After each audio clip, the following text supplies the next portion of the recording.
Bueno, ante todo, muchas gracias por la oportunidad de estar aquí con ustedes. Me alegra muchísimo hablar después de la presentación de la doctora Café, que ha sido brillante y muy práctica. Y me ayuda a compartir con ustedes una reflexión de por qué hemos eh, tenido que ir adecuando nuestra manera de pensar en los últimos años, especialmente por qué tenemos que adaptar eh, y adecuar nuestros pensamientos en salud pública y la aplicabilidad en el contexto de salud pública de una nueva visión, de una visión mucho más dinámica para poder atender a los problemas que hoy tenemos en el contexto de la salud pública y el desarrollo social. Yo pretendo tratar de desarrollar 4 ideas con ustedes hoy. O sea, ¿por qué, por qué ahora necesitamos un enfoque de curso de vida y qué diferencia hace con lo que estamos haciendo? O sea, necesitamos eso. ¿Por qué necesitamos cambiar lo que estamos haciendo, la manera en que estamos haciendo las cosas? ¿Por qué el concepto de construcción de salud y por qué ese concepto de construcción de salud tiene un enfoque de curso de vida? El papel también del enfoque de curso de vida en el manejo de las enfermedades. Y en definitiva, yo creo que lo fundamental y es el reto que hoy está asumiendo el sistema de salud peruano. O sea, cómo en realidad nosotros integramos ese concepto de curso de vida al concepto de salud universal, al desarrollo de redes integradas de salud, al fortalecimiento del sistema de salud basado en la atención primaria y cómo todo esto contribuye, a fin de cuentas, a cumplir con nuestras metas en el desarrollo sostenible. Bueno, ¿por qué ahora el curso de vida? Hay muchas maneras de justificar por qué ahora necesitamos cambiar el enfoque y necesitamos tener más claro un enfoque de curso de vida, pero una de las más importantes quizás es el incremento de la longevidad. O sea, el mundo está acotado a un incremento único en, el, en la esperanza de vida, un incremento nunca antes visto en la oportunidad de vivir. O sea, la región de las Américas ha aumentado 20 años de esperanza de vida al nacer en los últimos 50, 60 años. Este incremento no solo se aparece en la esperanza de vida al nacer, en realidad aparece a todas las edades, incluso las edades más extremas. O sea, las personas mayores de 80 o 90 años aumentan su esperanza de vida en los últimos 15 años en más de un año. O sea, las personas que nacieron en 1990 que cumplieron 80 años en 1990 y las que cumplieron el 2015, las que cumplieron el 2015 viven un año, 80 años en el 2015 viven al menos un año más de esperanza de vida después de los 90 años. Y este incremento es muy significativo, les decía, porque la última vez que la humanidad aumentó 20 años de esperanza de vida pasaron 20 siglos se necesitaron 20 siglos para que esto pasara. O sea, entre el año 1, en medio del Imperio Romano, y el principios del siglo XX, la esperanza de vida de la humanidad aumentó 20 años. En los últimos 50 años, la esperanza de vida aumentó 20 años. O sea, es un incremento nunca visto que ha llevado a una transición extremadamente rápida de la demografía del planeta, pero también por supuesto, de las Américas, que incluso tiene ese proceso, esa transición muchísimo más rápido que el resto del mundo. O sea, ustedes ven esa diferencia en la gráfica que tienen delante. O sea, se produce un incremento extraordinario, por decirlo de alguna manera, en la oportunidad de vivir, se democratiza de alguna manera, a pesar de todavía tener diferencias importantes desde el punto de vista de equidad en ese contexto, pero se democratiza bastante la esperanza de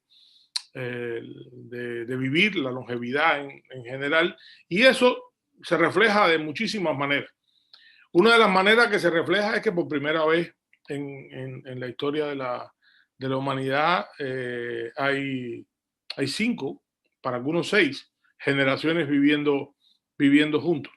6 generaciones diferentes por primera vez están juntas en el planeta. Hay 6 cohortes de población con características muy diferentes, como ustedes ven en la lámina, desde el punto de vista, de todos los puntos de vista, desde el punto de vista social, desde el punto de vista de concepción económica, desde el punto de vista de uso de servicios, pero también de manera importante en la forma que miran, aceptan, utilizan los servicios de salud y la salud en general. O sea, esa es una de las características fundamentales. Quizás otra importante es que por primera vez en la historia también del desarrollo de la humanidad, el desarrollo social tiene un periodo más corto o tiene una evolución mucho más rápida que el desarrollo personal. O sea, se producen en el curso de vida de una persona o en el curso de vida de una generación o de un cohorte, se produce un avance social que por primera vez es mucho más rápido que el de la vida de una persona. O sea, antes quizás una persona 3 generaciones compartían el conocimiento y los padres enseñaban a sus hijos el oficio que siempre hicieron o educaban de una manera muchísimo más estable y se producían transiciones mucho más estables. Hoy en la vida de una de estas generaciones que cuando nacieron no existía el auto o no existía el antibiótico o no habían comenzado las vacunas, están asistiendo ahora en la posibilidad de que el desarrollo de las vacunas se produzca en menos de 2 o 3 años. O sea, hay un cambio fundamental en el proceso de la visión en que se produce el desarrollo. Y eso, claro, deja una visión quizás distorsionada de lo que hoy son las etapas de vida. Y creo que ustedes están viviendo ese proceso de manera acelerada. O sea, más y más las personas que cumplen 60 años hoy no se sienten personas viejas, se sienten con la capacidad de seguir trabajando. Es más difícil hoy decir, como explicaba Sonja, cuando un niño está pasando a ser adolescente o cuando un adolescente está pasando a ser adulto. O sea, acá hay una cierta dilución, hay una cierta empañamiento de esos niveles que antes diferenciaban claramente las etapas de vida.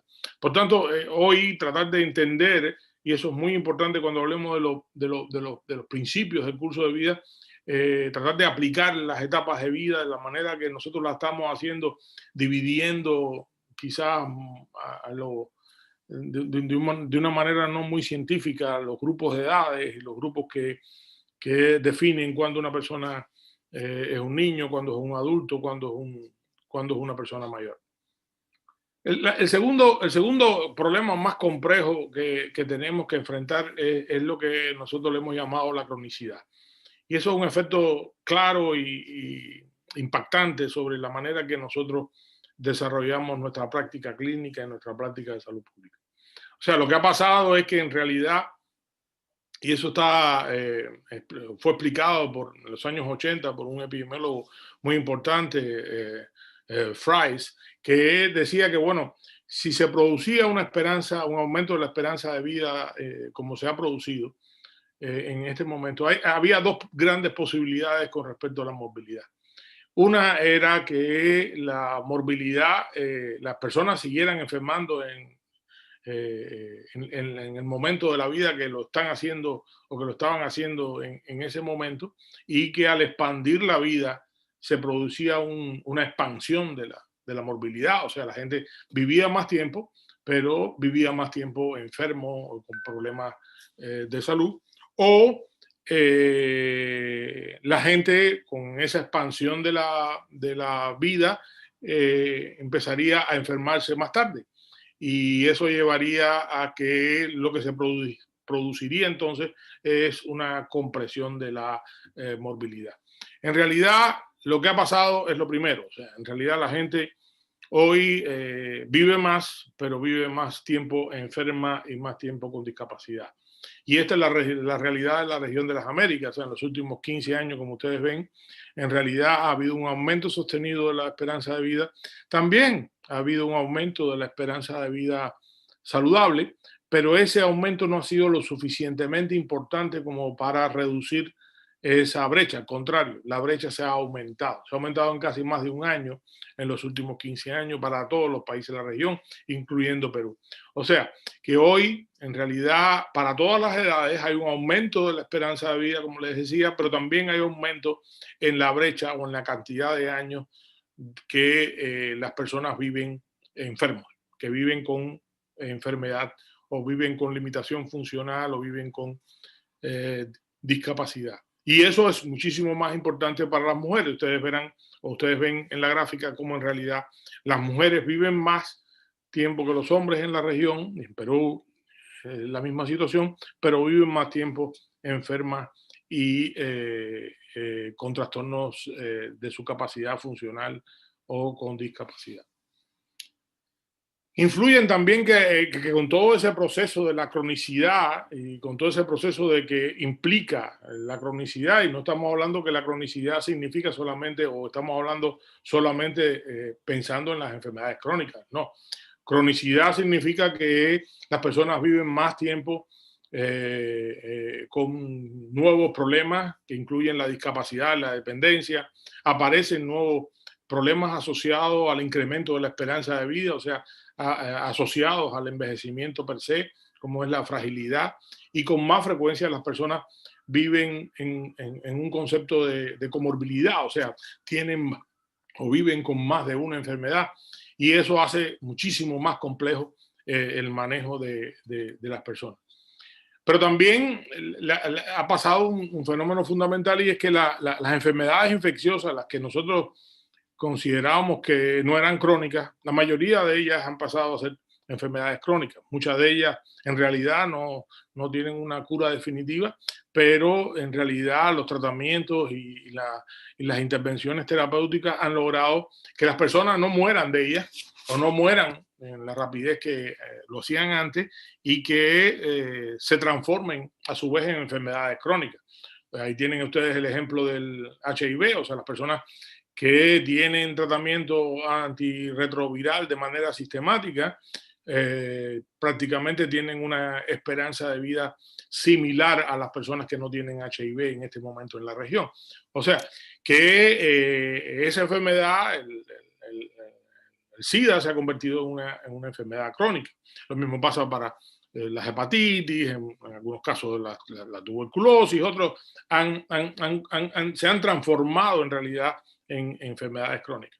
Y esa cronicidad implica un contacto sistemático a largo plazo entre las personas y los servicios de salud, que además, en la medida que estos servicios de salud mejoran, que los servicios de salud son capaces de diagnóstico temprano, de identificación de factores de riesgo tempranamente, etcétera, hacen que la relación entre los individuos, entre las poblaciones y los servicios de salud sean relaciones de largo plazo.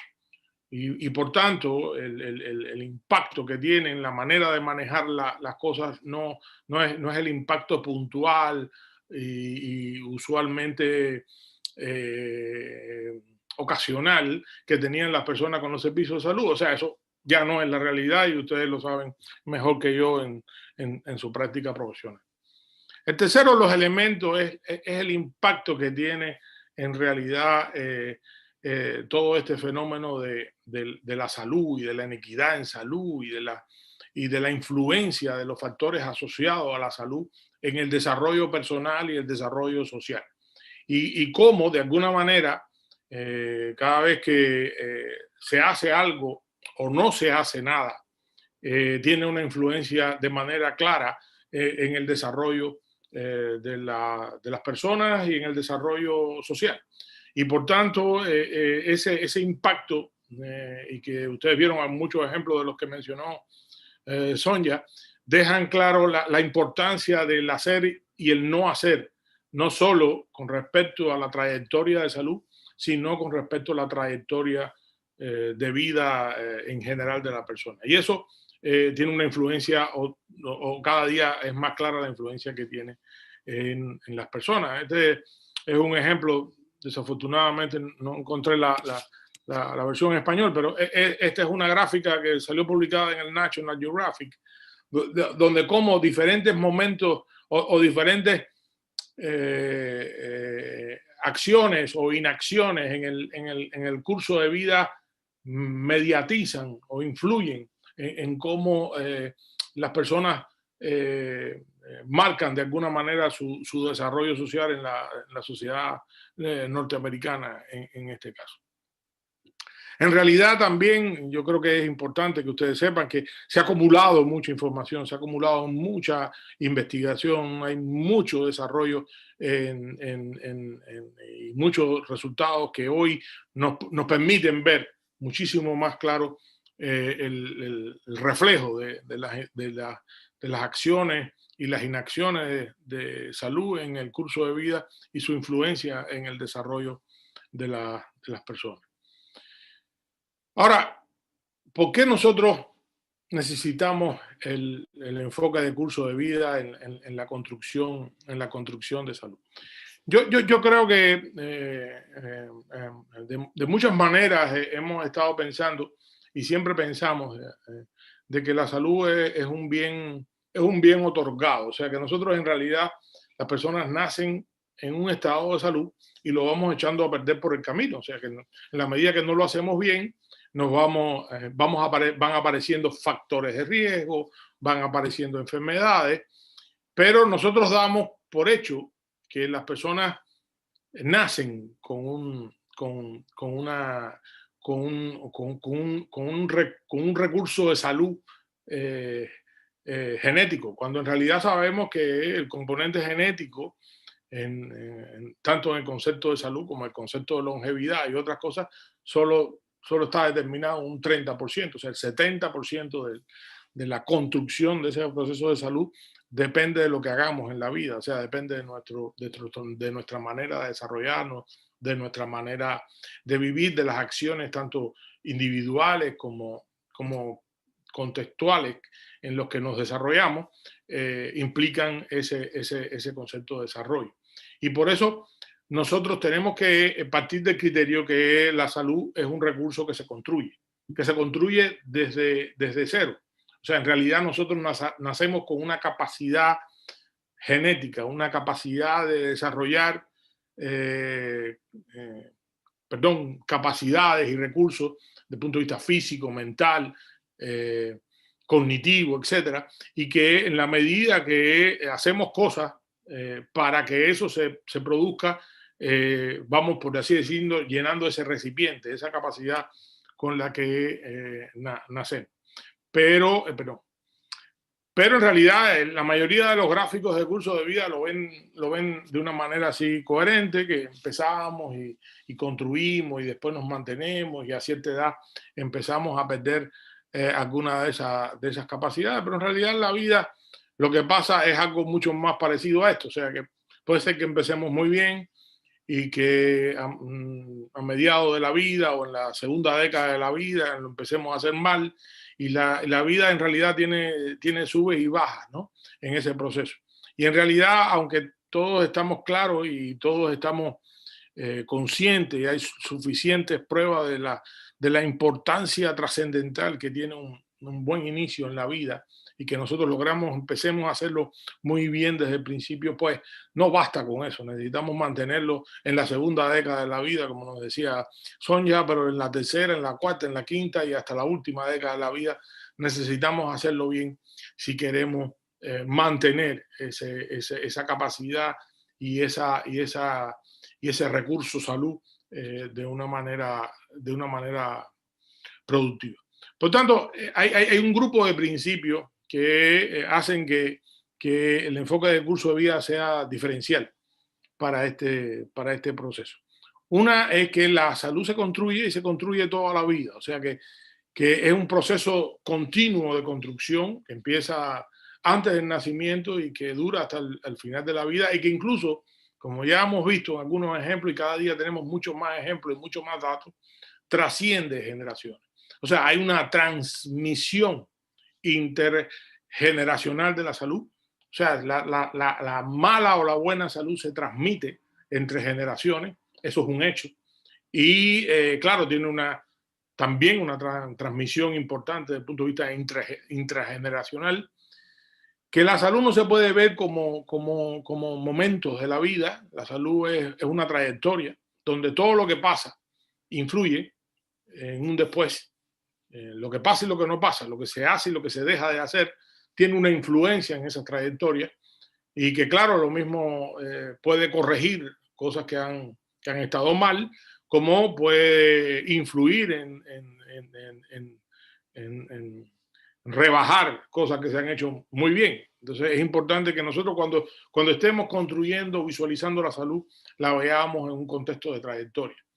Que la vida tiene momentos críticos y sensibles. Sonia habló mucho del ejemplo de la adolescente, pero esos periodos críticos tienen un timing importante, o sea, lo que los anglosajones le llaman el timing, o sea, donde son momentos donde la influencia o la acción de efectos protectores o adversos son extremadamente importantes. O sea, quizás tomar alcohol es malo a cualquier edad, pero si usted toma en el momento en que, como explicaba Sonia, se está produciendo el proceso de la poda neuronal, y etcétera, usted tiene más posibilidades de hacer un enganche a un alcoholismo que si lo hace 20 años después, si empieza a tomar o consume alcohol 20 años después. O sea, hay momentos críticos y sensibles donde el impacto, el efecto positivo, desde el punto de vista protector, o adverso, desde el punto de vista dañino, son indudablemente mucho más marcados. Y eso, claro, ustedes también lo saben en los temas de inmunización. O sea, nosotros no podemos vacunar a cualquier edad de varias vacunas, pero hay momentos donde ese efecto máximo es claro que se produce. El tema del efecto de latencia y los efectos acumulativos, o sea, en realidad se producen sistemáticamente efectos sobre la salud que se repiten, y que en realidad más y más existe un efecto de latencia importante donde el efecto dañino o el efecto adverso o el efecto positivo se ve en momentos, en periodos mucho más tardíos. Y eso es claro, y ustedes tienen muchos ejemplos. O sea, aprendimos lentamente del impacto del bajo peso al nacer en el sobrepeso de la adolescencia y el efecto que tenía después en las enfermedades crónicas. Hemos aprendido positivamente, por ejemplo, que si vacunamos a las niñas y niños antes de su actividad, antes que comiencen su actividad sexual, pues contra el HPV, pues evitamos el desarrollo del cáncer cervicuterino y otros cánceres 2 o 3 etapas de vida después. Entonces, existe una clara relación entre periodos de latencia, entre el desarrollo de capacidades y el papel que tiene ese desarrollo de la capacidad en el mantenimiento de la salud y en la prevención de enfermedades. Las vidas están vinculadas. Yo creo que ese, el ejemplo está claro. Sonia habló mucho de eso. Y yo creo que está claro hoy más que nunca en lo que está pasando con el COVID. O sea, como en realidad no podemos, cada vez menos podemos tomar decisiones en salud pública que atañen a un solo grupo etario. O sea, en realidad no podemos trabajar de prevenir la obesidad en los niños o en los adolescentes y no trabajamos con la familia. O sea, no podemos visualizar cómo la protección de las personas mayores en el caso del COVID no puede tomar en cuenta las generaciones más jóvenes. O sea, ustedes tienen muchísimos ejemplos que están hecho con esa idea. Y yo creo que una razón importante es la relación de los determinantes sociales con el concepto de agencia. O sea, las personas tienen una responsabilidad en el desarrollo de su propia salud y tienen una responsabilidad en el autocuidado y en el desarrollo de capacidades con el tema de salud, y tenemos que trabajar de manera intensa en fomentar y desarrollar esa agencia. Claro, esa agencia, por supuesto, está determinada por factores sociales y económicos fundamentales. O sea, no podemos pretender que las personas, si no tienen un ambiente favorable desde el punto de vista de desarrollo social y económico, puedan simplemente porque son extraordinarios lograr esa agencia. Tenemos que trabajar de manera integrada, pero tenemos que darle también un papel y una responsabilidad a las personas en su propio desarrollo de salud. Para eso nos hace falta tener un concepto de salud muy claro. A nosotros nos gusta mucho este concepto de la OMS europea en 1990, hablando de que la salud es un recurso. O sea, tenemos que pensar en la salud como un recurso, tenemos que pensar en la salud como capacidad. La salud en realidad no es un objetivo, no es un estándar, no es un estado. La salud es un recurso para la vida diaria. La gente necesita tener salud para poder desarrollarse, necesita tener salud para poder mantener un desarrollo personal y social adecuado. Y constituye, por supuesto, un recurso social y personal importante. Por tanto, para nosotros el concepto de curso de vida está determinado por esa interacción dinámica en las exposiciones y eventos que pasan a lo largo de la vida, que de alguna manera integran influencias positivas o negativas que modelan de alguna manera las trayectorias de salud de las personas. Ustedes que trabajan en la atención primaria, ustedes que organizan el trabajo en la atención primaria, deben encontrar en este concepto un recurso fundamental para poder trabajar con las personas. Todo lo que ustedes están haciendo en realidad es modelando trayectorias de vida de las personas de alguna manera, y están contribuyendo a ese modelaje. Y en ese proceso, la manera quizás más elemental, más sencilla de presentarlo, es que hay momentos importantes en las primeras 20, 25 años de ese momento, de esa trayectoria de vida, donde en realidad se construyen capacidades importantes para ganar recursos, capacidades. Es como el momento para acumular nuestra cuenta bancaria, para hacer que tengamos más capacidades, más recursos. Y a partir de esa edad, pues entonces tenemos que conservar esos recursos, hacerlo rentable, hacerlo durar el mayor tiempo posible y lograr que esa pérdida se enlentezca el máximo posible, y que logramos vivir muchos años sin que en realidad se produzca una pérdida significativa de esperanza de vida. Y ese proceso, como usted lo ve en esa gráfica, que yo creo que está muy, muy bien representada, no es un proceso donde usted pueda dividir tácitamente en lo que hoy le llamamos etapas de vida. Y ustedes lo ven en la gráfica de encima y los periodos que estamos hablando, prenatal, infancia, adolescencia. O sea, la influencia de dónde empieza, incluso, por ejemplo, la influencia prenatal empieza con el embarazo o la salud de la madre y el padre desde antes o desde mucho antes de conocerse, van a influir en esa salud prenatal. Por lo tanto, no podemos decir que la influencia de los últimos 9 meses es la única que puede tener un factor fundamental. O la infancia, el efecto de lo que hagamos en la infancia es un proceso muchísimo más largo, igual que pasa en la adolescencia, etcétera, que se extiende en un proceso que está ubicado uno sobre otro, donde no existen barreras, donde no existe una influencia determinación. Y sobre todo este concepto que les decía, o sea, mucho de lo que hace o lo que pasa en una etapa de vida se refleja, aparecen los efectos, aparecen las consecuencias, aparecen los efectos positivos en la otra etapa de vida. Y por tanto, los que ven los resultados en realidad son otra etapa de vida. Los pediatras nunca tienen que atender la osteoporosis. Y probablemente los internistas tampoco. Los geriatras atendemos la osteoporosis. Pero los geriatras sabemos que la densidad ósea máxima se define en la adolescencia.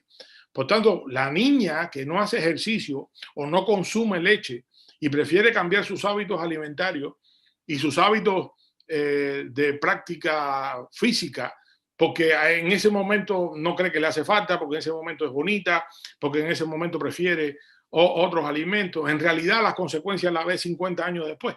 Entonces, ese es un proceso que necesitamos cambiar si en realidad queremos ser mucho más eficaces y mucho más efectivos en esos procesos.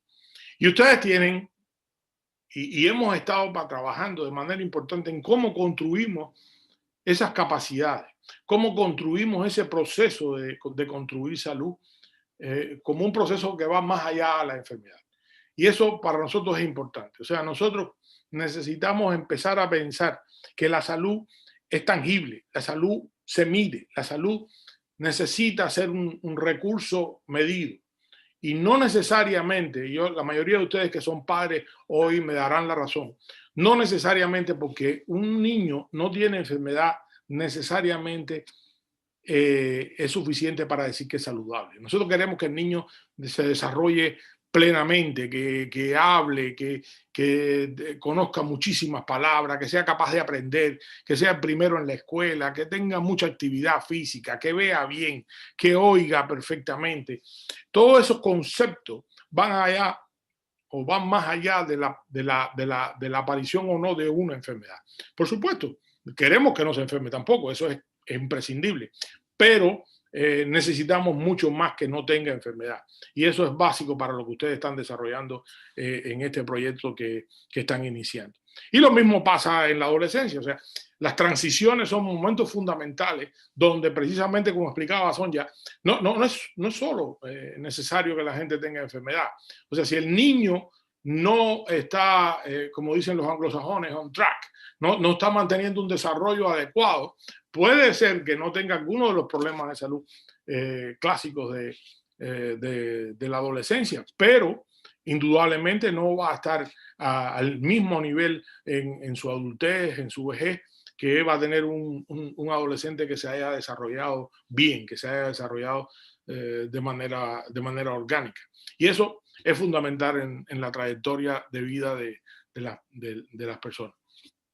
Y eso pasa lo mismo en la vejez. O sea, en la vejez vemos otro proceso que quizás es contrario a lo que hemos visto hasta ahora. O sea, en las primeras etapas de vida no es suficiente con no tener enfermedad. Necesitamos que las personas tengan salud. Y salud debemos medirla de manera tangible. La salud significa que hay un desarrollo pleno de las capacidades de los individuos y de las poblaciones. Ahora, cuando uno es mayor y en general tiene alguna enfermedad, en general es muy difícil que usted encuentre una persona mayor que no tenga al menos una enfermedad, pues la enfermedad tampoco determina. O sea, usted puede ser una enfermedad, puede tener 1, 2 o 3 enfermedades y ser un individuo mayor saludable.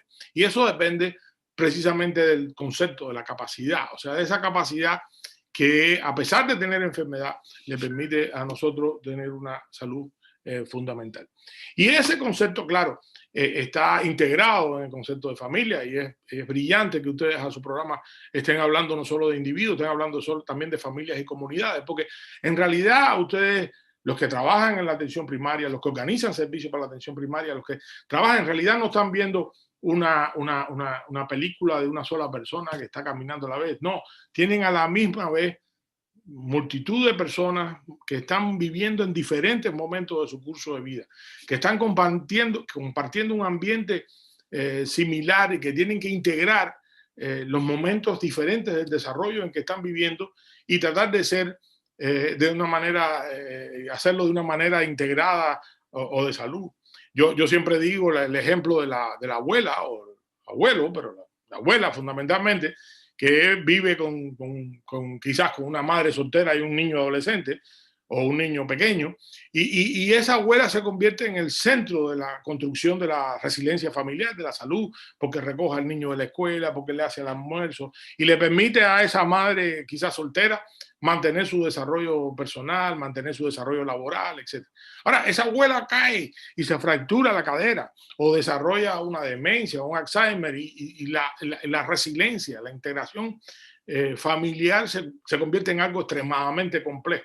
Y lo que venía funcionando tremendamente tiene un cambio desde el punto de vista estructural de la familia tremenda. Entonces depende de otros factores, factores comunitarios, de soporte de servicios, etcétera. Pero yo creo que entiendan que hoy cada día menos la salud es un ejemplo muchísimo más integrado que lo que era antes.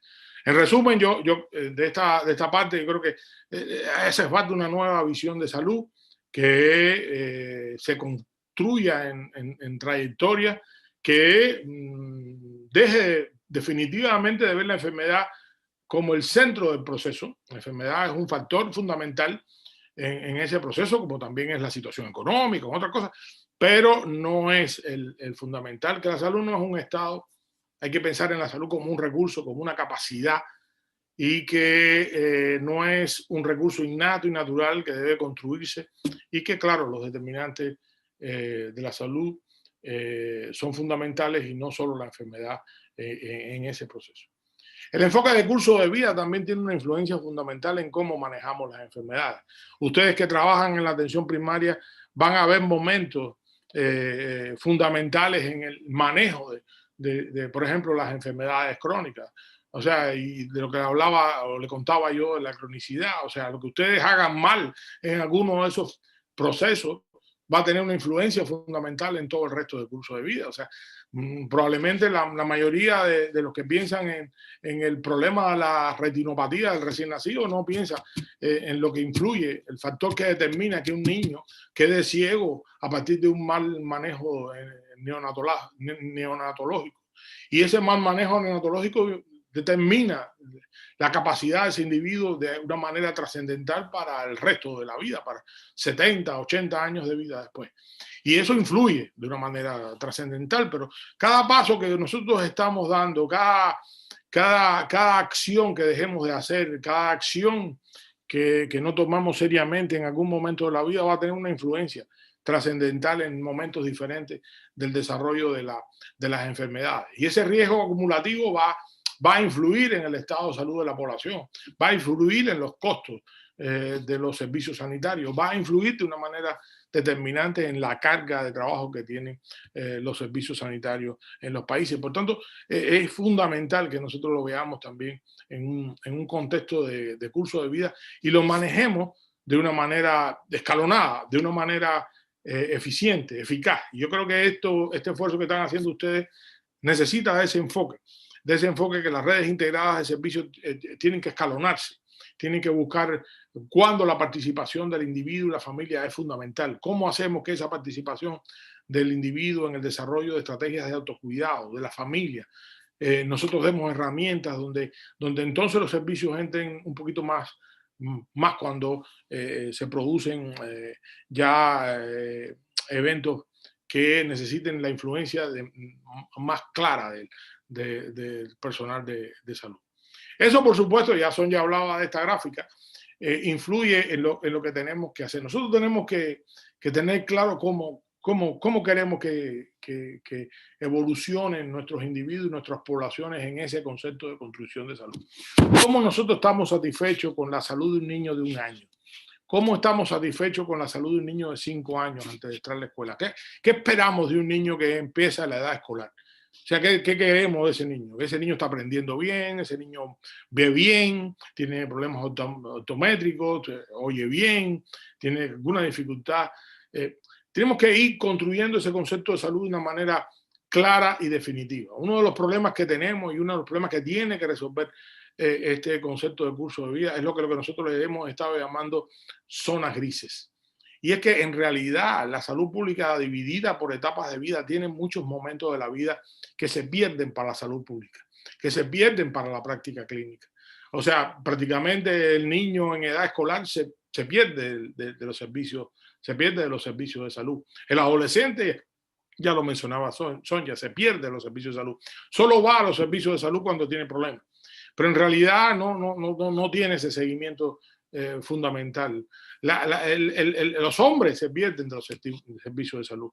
En el caso de Perú, pero en el caso de las Américas en general, la mortalidad prematura es un tema de hombres. O sea, los hombres mueren más temprano que las mujeres a cualquier edad del curso de vida. O sea, desde el recién nacido varón, que muere más que el recién nacido hembra, hasta los 94 años es que cuando único la mortalidad se junta entre hombres y mujeres en la región de las Américas. Pero el resto del tiempo existe una sobremortalidad masculina clara. Y en cada momento por diferentes causas. Pero hay modos comunes, el tema de las masculinidades, el concepto del hombre y el uso de los servicios de salud, etcétera, necesitan de un cambio fundamental en esa visión. La atención integrada y centrada a la persona en su curso de vida, ya habló un poco de esto. Y yo creo que esta gráfica puede ayudar a pensar cómo los servicios van a estructurar una manera de ver este proceso de manera diferente. Esta gráfica para mí es interesante porque quiere decir cómo, y quiero explicarle dos elementos fundamentales. Uno es dónde se pone el dinero en los diferentes momentos del curso de vida. Ahí, claro, yo lo he usado mucho para el tema de la desprotección de la última etapa del curso de vida. Como usted ve, los gobiernos y la ayuda internacional es mucho menor para las personas mayores de 50 años, pero sobre todo también quiero explicarle que esto está basado en cargas de enfermedad. O sea, la ayuda al desarrollo y la ayuda a la asistencia económica a la salud se carga especialmente asociado a la carga de enfermedad y no al desarrollo de la salud, y eso es algo que tenemos que trabajar para cambiar. Esta es una gráfica que nosotros usamos mucho porque en realidad habla de tres momentos del desarrollo y de los sistemas de salud. El primero, en la que desgraciadamente, a pesar de que no es la que responde a la situación epidemiológica que tienen la mayoría de nuestros países, todavía la mayoría de nuestros países están, que es esta etapa 1.0, en que en realidad es casi cómo se atienden de manera prevalente las enfermedades infecciosas. Cuando pasa ya a un concepto más de cuidado de la salud, muy relacionado con las enfermedades crónicas, y cuando en realidad los sistemas de salud pasan a esta manera avanzada y piensan no solo en la enfermedad, sino piensan en la salud como un proceso de construcción de capacidades. Ojalá que todo este proceso al que ustedes están encaminados en este momento trabaje en ese momento de transición hacia un periodo 3.0, o sea, donde el desarrollo de capacidades sea fundamental. Desafortunadamente yo creía que podíamos haber tenido nuestro libro terminado para esta presentación. Nos queda una semana, pero en 1 o 2 semanas más ustedes van a tener disponible nuestro libro sobre construir la salud a lo largo del curso de vida, y que va a estar disponible en español, portugués e inglés dentro de poco, y ojalá que nos ayude a seguir pensando y a seguir ganando experiencia. Yo creo que lo que está haciendo Perú hoy es